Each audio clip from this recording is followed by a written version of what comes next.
hindi piliin po natin yung malalaking suso. Tudurog kita sa lalagay. Buhos mo sa batya.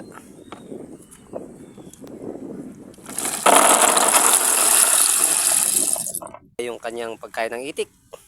Pinipili niya po yung malalaki kasi po yung malalaki hindi po niya mapakain sa itik, di kaya lunukin, kaya po kinukuha niya yung malalaki, pinipili. Tapos yung mga maliliit po, yun pwede na po siyang kainin. Yung malalaki po niyan, dinudurog po namin yan para makain ng aming itik. Tayo cool, nakakain po namin sa itik yan mga idol. Ito man eh. Yan.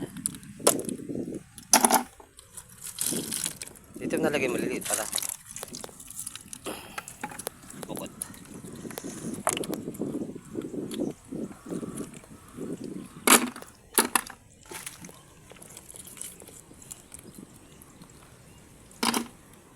Pakita mo sa kanila.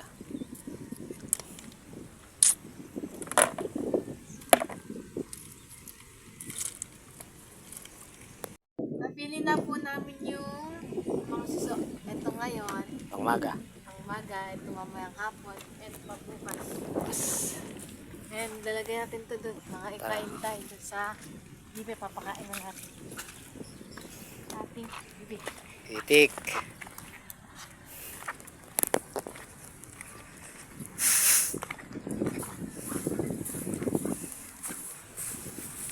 Paikot ha, Neng, pag ganun, paikot. Buhos mo paikot.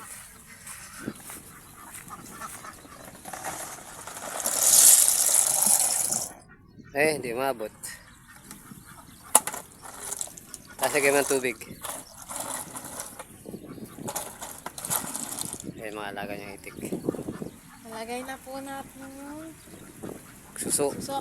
Lagyan po naman natin siya ng tubig. Yan yung gamitin mo, yan.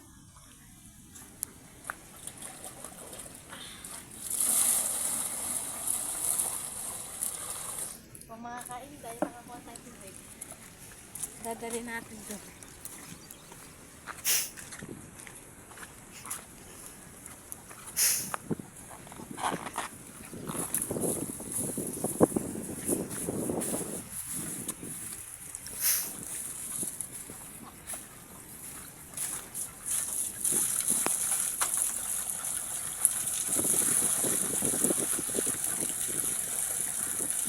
Ayan po yung mga itik namin. Minto na po siya sa pagitlog.